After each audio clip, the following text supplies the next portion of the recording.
Okay, here we are at AirVenture 2019. We're actually standing out on the flight line where they launch most of the air show performers during the air show. I'm standing here with Nathan Hammond with GhostWriters Air Shows, a business that he runs where he actually does skywriting, which is kind of a unique business. You don't see too many people doing that. We're going to kind of find everything there is to know about skywriting and how that works today. So Nathan, you want to give the people that are watching a little bit of backstory on you and how you got into skywriting and all that? Sure. So I started off by crewing on this airplane as a kid. 12 years old, was a ramp rat, and watched the airplane every chance I could, and proceeded up the line, became a ferry pilot for it, started doing the maintenance on it, and then became the air show and the Skywriter pilot for it. So you're asking about skywriting. You've seen us here all week long at Oshkosh AirVenture here. We started off Monday morning and haven't stopped. We were up earlier this morning as well. It's what is today? Thursday, I guess. Yes, it is. The fourth day of AirVenture. When we're skywriting, it's kind of nice because we're up there at about 12,000 foot, so it's nice and cool. You know, it can be a little warm here in the sun, but we're up there where it's nice and cool and smooth. We can handle a little bit of wind. That's not an issue, and we just start writing everything we want. Okay, Nathan, why don't you tell the people a little bit, the plane we're standing behind, what it is, how it performs, because obviously this is the machine you use to do the skywriting with. Sure, yeah. It's a 1956 de Havilland Chipmunk, or at least it was, experimental exhibition now. Mm-hmm. We converted it by clipping the wings, so we took about 3 feet off each wing, enlarged the rudder, we reskinned everything, the wings and the fuselage with heavy material, and then of course firewall forward is completely different. We've got a Lycoming IO 540 on the front there that's putting out about 360 horsepower. And I guess the key, too, with skywriting is you got to have a pretty speedy aircraft. We got to have a fast airplane, although more than speed, I'm looking for an airplane that can handle altitude. So we're up at 12,000 foot. I need an airplane that can pull 3 or 4 Gs up at altitude. And then the most important thing is we carry a lot of smoke oil. Right. I've got about 30 gallons, a little bit more, 30 gallons of smoke oil on board, and we're flowing 2 gallons a minute of smoke oil. That's how we get those really nice, bright white letters up there and can fill the sky. All right, Nathan, I'm sure probably a lot of people watching this will be very curious on how this thing works with the whole smoke oil process and the mechanics that go into that and how you make that happen up there in the atmosphere. All right. So smoke is actually pretty straightforward. We take a lightweight paraffin oil. Aeroshell has oil. We like pure white. It's really good stuff. Gives us really good smoke. But what we do is we inject that oil directly into the exhaust. And smoke oil, when it hits the exhaust, there's no oxygen. All the oxygen was burned up in the combustion cycle of the engine. So the oil has no oxygen to burn, therefore it vaporizes.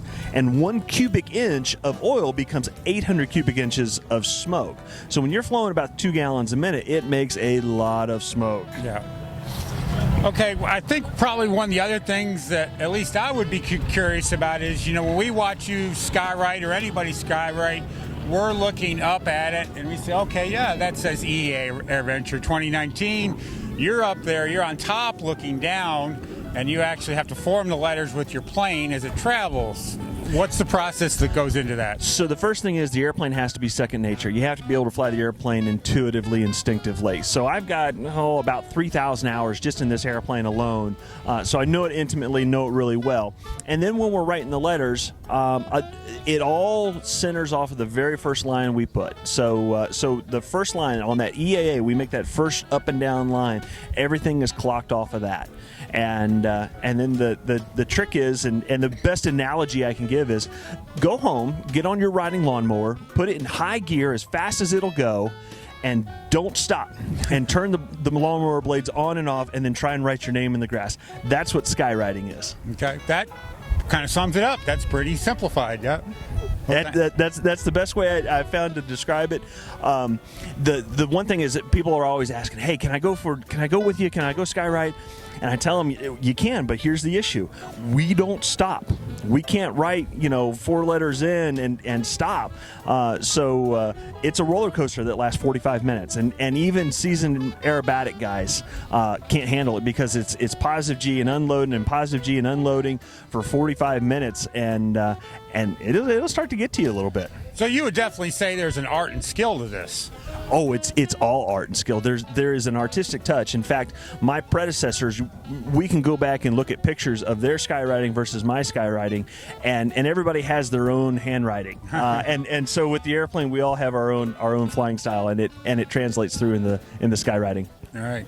Well, very good, Nathan. Thank you for your time, and thank you for being at Oshkosh here. I appreciate it. Thanks for having me. Hey, everybody. Nathan Hammond. We're out here actually on the flight line with the airshow airplanes, and I've got Rifle Shetterly here. Rifle is a big part of the airshow today. He's flying the Avior RV8 in today's show, and tell us real quick, what is Avior?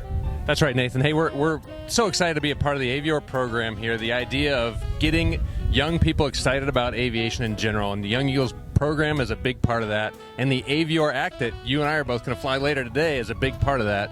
We can't say enough about it. Kids, come out and figure out who Avior is. Check out the comic book series Avior, and please watch us fly on the show the next couple days. Absolutely, yeah. So the whole point here is we want to push the Young Eagles program. That's what Avior is all about, is getting the youth into aerospace technology. We're not talking about just pilots. We're talking about ATC mechanics, engineers. We want to go to space. We want to go to Mars, and that all starts with one little spark with a Young Eagle ride, right? You make a great point. Absolutely. We're excited about it. Kids, get involved. If you find us anywhere out at EAA AirVenture, we want to talk to you about it, and everything from flying to being a mechanic to whatever it is. It's everything all encompassed. So be sure to watch the show today. If you're not here live with us, you can watch it online with the EAA live stream, and we'll talk to you guys later.